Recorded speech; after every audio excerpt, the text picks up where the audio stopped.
Hello and welcome to an insider's guide to Grapefruit Rocks. My name is Frank Olive, and I've been climbing and developing at Grapefruit Rocks for the last 25 years. I'm currently the author of the Fairbanks Area Rock Climbing Guide, and I've come up with this insider's guide to give you some additional information that is harder to find in the guidebook. So I'm going to give a brief history of Grapefruit Rocks. I'm going to have a quick discussion of the risks that are involved with climbing out there, some tips and strategies for getting started out at Grapefruit if you haven't been out there much, some guidance for exploring some of the newer and lesser known areas out there, and some circuit suggestions so you can go out and have a great day of climbing out at Grapefruit Rocks.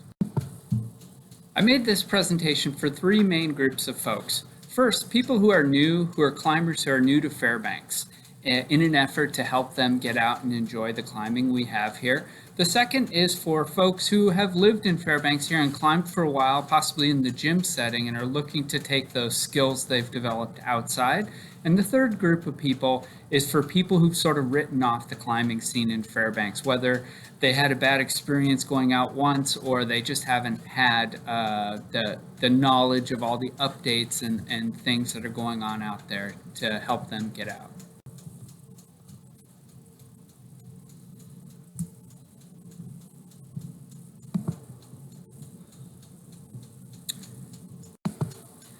Articles were written about climbing out at Grapefruit Rocks as early as the 60s. So people have been going out there for a long time.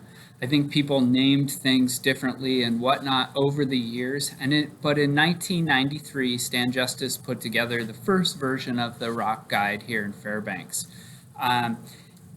As we head forward to like the year 2000 from there were a total of 8 sport climbs out at Grapefruit Rocks.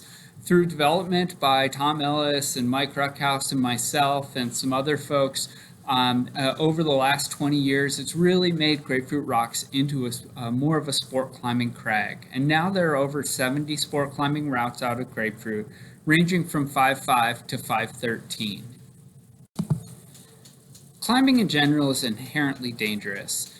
And there's no way that this is going to be a comprehensive list of all the risks that are involved with climbing, but there are some that are highlighted here specifically for Grapefruit Rocks. So there are times at Grapefruit Rocks when there are large falling blocks. With the melt-freeze cycles that happen in the interior here, definitely prise some rock off. Generally speaking, the rocks that have been climbed more tend to have a little bit better rock quality, less things coming off and whatnot. Small holds breaking during a lead could be something that will create a potential fall, ground fall, different things like that. And, there are certainly some of the sport climbs are a little bit run out, ground fall potential before you make your first clip, things like that are definite risks out at Grapefruit Rocks. Some of the rock quality issues that are at Grapefruit can actually benefit climbers' development in certain ways. It certainly makes you more aware of rock quality, which can benefit you as you travel outside or put up new routes or go to different places in the mountains. You're aware of that. You learn to test holds before you put your weight on them. You learn how to pull on holds in ways that minimize the breakage of rock. And you gain an awareness of breaking rock so that potentially you may not fall if something pops off because you're balanced and aware that it's a possibility. So the glass half empty part of this is that unfortunately it does take some broken holds and some experience of the negatives of fragile rock or potentially fragile rock to learn these skills. Due to the nature of the rock out at Grapefruit, and the way that it was developed. Many of the moderate climbs are somewhat spread out. There tend to be a couple here, a couple there, and they involve hikes in between these areas. So there's kind of two strategies that people use. The first strategy is to choose an area to go, set up and climb the moderates in that area that you want to climb, and then maybe throw up a top rope on some of the harder things you aren't ready for leading yet, or things that are more dedicated top rope problems. Another strategy would be to develop a circuit, a logical walking progression that you're planned that day between a series of rocks that has the moderate climbs that you want to climb on. One dilemma I find with folks who have gone out to Grapefruit once or twice is they almost always go to the same places. They almost always go to Twin Towers, Falcon Rock, First Crag at Lower, and what that does is it limits their exposure to the quantity and quality of routes that do exist all around the two domes or the main domes out at Grapefruit Rocks. And so it's nice to explore, to go a little further out, try to go out to Crackland, try to go out to Ravendale, Lost Crack area, some of the areas that are a little less traveled, and to enjoy the climbing that's found in those areas. So here listed on this page is a moderate circuit at Upper Grapefruit. So to start with, you would park at the parking lot for Upper Grapefruit and head up the South Trail, which heads out of the parking lot over on the roadside and heads up above the road cut. About halfway, 2/3 of the way up the hill, there's a trail heading off, a well-marked trail heading off to the left, and that'll take you to First Rock. First Rock has 3 climbs on it, but the one highlighted here is called the Gray Umbrella, which is a bolted route right up the middle of this rock formation. It's a 5/8. And is a great starting point for your day.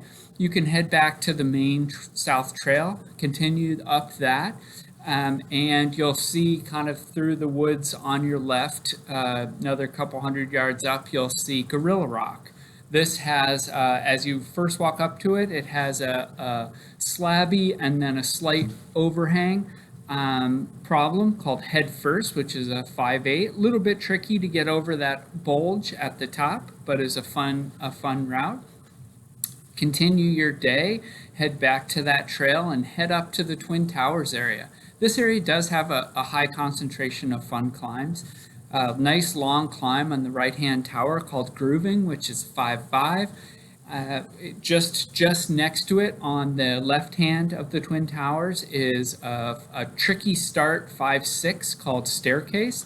Helps if you're taller getting started on this one, but it's doable for people of any height. And then if you're feeling good and you want to test your slab skills, on the right hand tower there's a 5/9 called Sandbag, which goes up. It's a nice long climb up the right hand tower. Continuing on, you can take the white trail over to Falcon Rock. You'll arrive at the top of the rock, so you need to kind of walk to your descender's left, skier's left, down and around to the base of the Falcon Rock. And there's a great 5/9 that's nice and long called Get Your Mojo Back. And from there, if you're feeling motivated, you could head back the white trail to Twin Towers, head up and over the top of the dome and down to Beggar's Canyon. Beggar's Canyon has a couple moderates out there. One, Do the Do is a 5/8 that's got a bouncy crux in the middle. And then there's one called Shit My Eyes that's actually to the left through the notch, and that's a fun 5/9 or 5/8, excuse me. And so this would be a circuit of 8 great moderate climbs that you can go and do in a day, really get a feel for the flavor of grapefruit. If you're interested in doing a circuit at Lower Grapefruit, one recommendation would be to follow this moderate circuit here. So you'd head in the trail, so you'd park at the paved parking on the left-hand side of the Elliott and head in the muddy Jeep trail. As you get to a large pool and the trail goes around to the left of it, you'll see some flagging off to your left in the woods. This flagging and vague trail, hopefully it'll get better over time, will take you out to the top of Sunnyside Crag. You need to head to skier's right, down around to the bottom of Sunnyside, and there's a couple of climbs there, and one of the longer climbs at Grapefruit, Here Comes the Sun, is a 5/8 that's sort of on the left side of the Sunnyside area. And then Sunnyside Up, which is further over to the right, is a 5/9 that heads up this formation. This is a newer developed area, so do be aware that it's seen a little less traffic. So there's a few more loose holds and and things that might come down. After this, you can choose to go to first crag.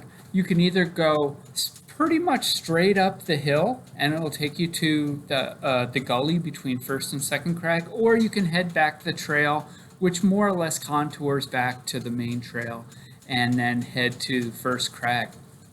There's a couple fun sport climbs at first crag that are moderate, both kind of on the left-hand side of the formation. There's Fern Gully, which is a fun, sort of tricky 5-9 with a slopey move in the middle. And then there's Trent Stone, which actually starts on the large tombstone-shaped rock and heads up and then veers off to the right and follows that up that kind of broad arete. Two more good climbs. Finishing those up, you can head on out the trail. The trail sort of goes along the crest of the ridge, and as you go down, you'll see basically two main branches that split off of the ridge. One goes down to Rubble Pile to your right, one goes down to Lost Crack Ravendale to your left. If you go just a teeny bit further and sort of veer off sort of straight left, you'll come to the top of Sunnyside Crag, or Summer School Crag, excuse me. Summer School Crag, you're at the top, you'll go to Skier's Right to get down around the bottom, and there's three fun moderates here, little shorter, but still totally worthy climbs. Hot for Teacher, We Don't Need No Education, and Fairbanks Short Bus are those climbs from right to left as you're looking at the crag. All have bolted lines with anchors up top and are well worth doing.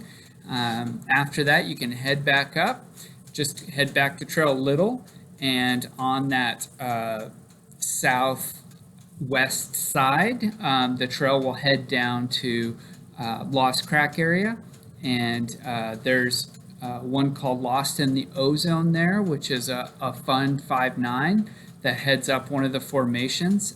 That'll be on your left heading down. And then you can continue down past Lost Crack and around the bottom and up into the big alcove that is Ravendale.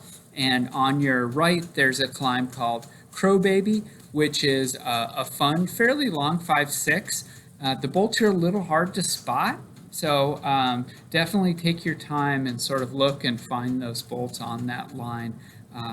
And that's a fun line. So this would be another one of those days where you are out there, you get 10 moderate climbs in a nice logical progression and have a fun day lead climbing out of Grapefruit. For those people who have their feet under them a little bit out of Grapefruit or are looking for something a little harder, a little further out, maybe the stuff they haven't climbed, a circuit out in Crackland could definitely provide that. So with this, you park actually before you get to the pullout for Upper Grapefruit. It'll also be on the right-hand side of the road, and there's a red gate that crosses a little mine road. Make sure not to park in front of the red gate. There are occasional trucks that go out up that road. Walk up the road. You'll come to a cutout where they're mining for limestone for some of the power plants in town, and the trail leads at the end of that mine road. The trail heads off and it contours around the dome pretty much at the same elevation. There's not a lot of up and down. As you're heading out and you're looking for Upper Pop Rock, as you cross the second of the talus slopes coming down, there's flagging that takes you up the hill and follows a fairly logical trail to Lower Pop Rock. Once you get to Lower Pop Rock, a nice starting point is to continue up and sort of left to get to Upper Pop Rock. And there's one climb there, and it's not particularly long, but it's a fun climb with some interesting moves on it. So climbing that, and then it's nice and easy to head back down the hill to Lower Pop Rock. Once you get there, you've got a 5/8 that ascends a little roof feature. The crux is actually down below the roof. The roof is fairly straightforward. And then to the right of that, there are two fun 10B sport climbs. Sporty Spice, which is a little bit bouncy and tricky to figure out, and then a little more straightforward, but certainly powerful, is Keep It Like a Secret to the right of that. So those would be some great climbs, and then to head back down to the main trail, go over to Crackland. You can kind of get re-warmed up there on Wavy Gravy on the left-hand side of the formation of 557 that ascends up. The start is a little optional. A lot of people come in from the left and head up the bolt line that way.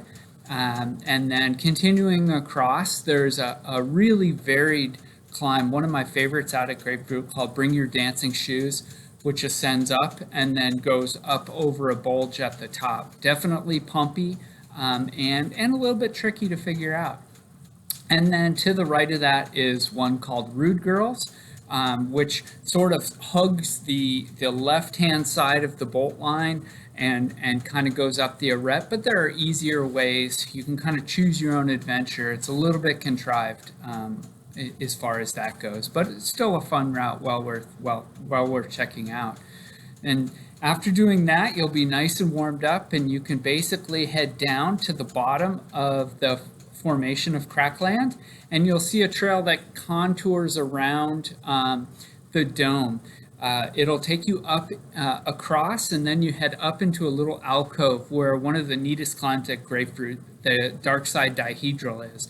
This is a climb that was established as a dry tool route and a rock climb at the same time, so it was bolted with both of those in mind. It's a pumpy, fun climb with some steep crack climbing and jams, and it's definitely a little different character than some of the other climbing at Grapefruit. And if you're feeling that, you can continue, and you'd head up as you leave Dark Side and get to the top of the Kiwi Formation. From there, you head down to, it would be your skier's left, down to the base of Kiwi Delight, which is a tricky 10D sport climb that's pretty steep and pumpy. When the rope hangs on it, it definitely shows you that it's overhung the entire climb. So that one's a fun one to check out as well. So for folks looking for a little bit more challenge, or who are crushing it, and basically the climbs I've talked about don't seem like they'd be challenging, this is a nice circuit that includes a bunch of the hard and best quality climbs out at Grapefruit.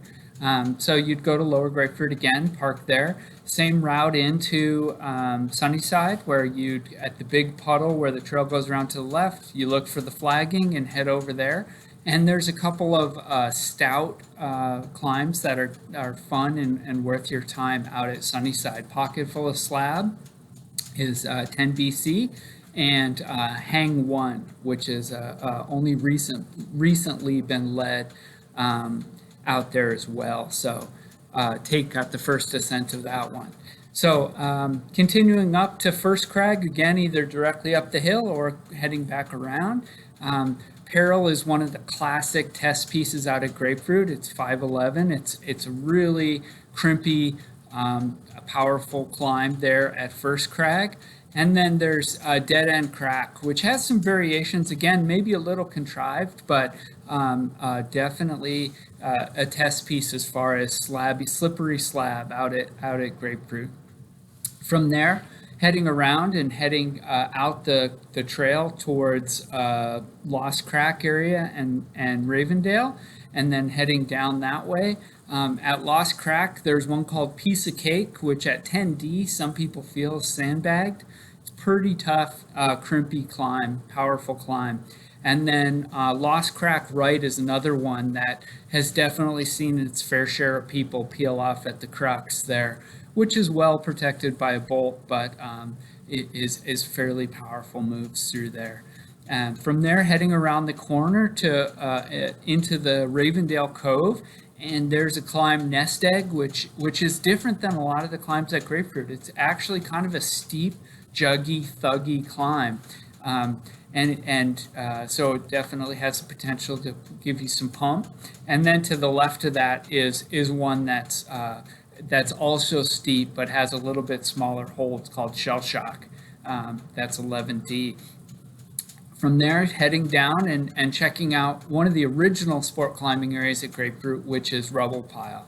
So you head basically up the hill and then right back down the other side that of the kind of northwest side of the ridge line, and it'll take you down to Rubble Pile. And there are some of the best sport climbs. There's even Smoke Jumpers Get the Blues, which heads up the left side of the formation. Again, you could contrive it if you head off into the blocky stuff, but if you sort of stick onto the face and the blocks, it's a nice 10B. And then to the right of it's one of the best climbs at Grapefruit, which is Unknown Legend, and it heads right up the center of the formation with a couple distinct cruxes up there, and it's 11C.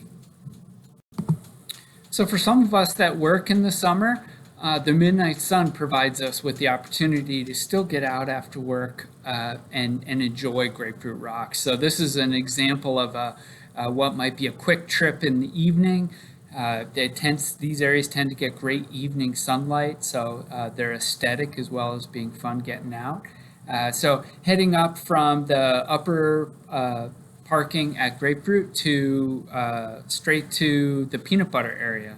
So you'd be heading up the trail. You actually take the North Trail, it's sometimes called the Blue Trail, and it takes you up. And then right as you get to like the steepest part of the ascent, you head left kind of through the woods. It's a fairly, it's not a very well maintained trail, but it will take you right to the peanut butter area. And you can get warmed up on a climb on the large detached block called Berries for Jam, and then go around the corner and climb either Jelly Holes or Jelly Belly variation. Jelly Holes goes right up the detached block. Jelly Belly uses the left-hand wall to climb the same bolt line, but which reduces the difficulty of the lower part of that climb.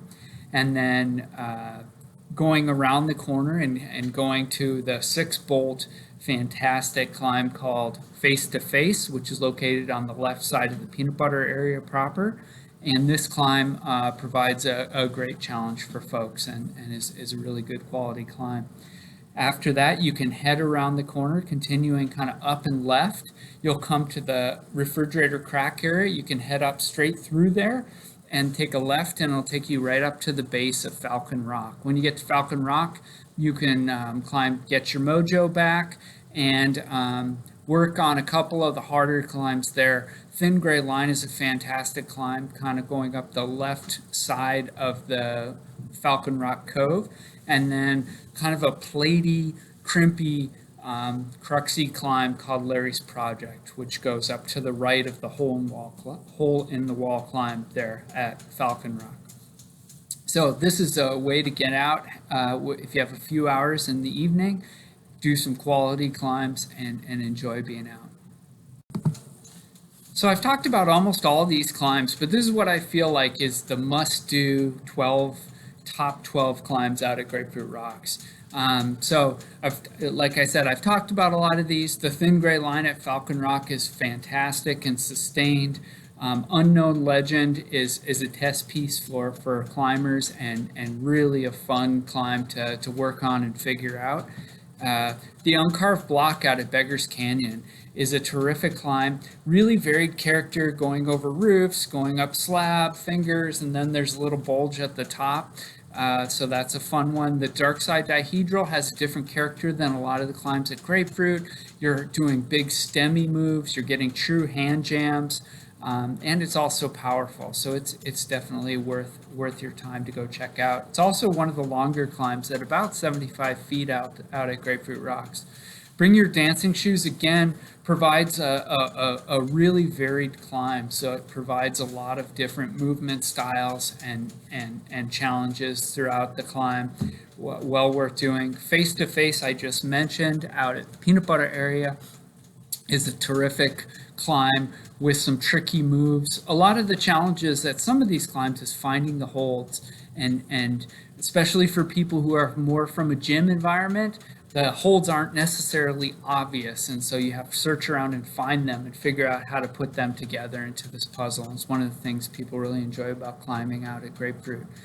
Get Your Mojo Back is one of the longer climbs. It's quite sustained, but it's still in a fairly moderate grade, so you get to move over quite a bit of rock on that climb. Nest Egg down at Ravendale, again, has that steep, juggy character that is common for limestone, but not necessarily common for Grapefruit Rocks. You've got Even Smoke Jumpers Get the Blues, which gives you some good steep exposures, nice and pumpy. You have to be able to hold it together all the way to the chains, or else you're gonna end up taking a whipper on that one.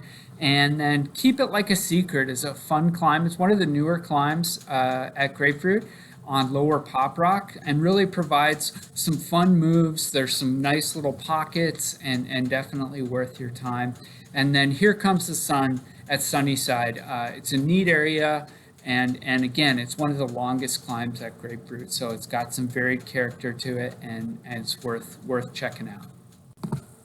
So sometimes finding stuff out of Grapefruit Rock is a challenge, like figuring out where the different rocks are and whatnot. This is just an overview taken by a drone, so it sort of photographs the dome itself and gives you a feel for where some of the formations are relative to each other. The new version of the guidebook, which will come out at some point relatively soon, will have a bunch of drone photos to complement some of the drawings and maps that currently exist in the guidebook. So I hope you found this guide helpful. In this slide, there's a link to it's the updated information for the climbs out at Grapefruit. So it's all the development that's happened since the last version of the guidebook. Overall, if you have any comments or questions, you can feel free to contact me at Outdoor Adventures here, and you can see my contact down below, folive@alaska.edu. And again, the guidebook has much of this information in it. This video guide was designed to just help clarify some of it, get you some of the new info, and hopefully give you some psych to get out and enjoy Grapefruit Rocks. We'll see you out there on the rocks.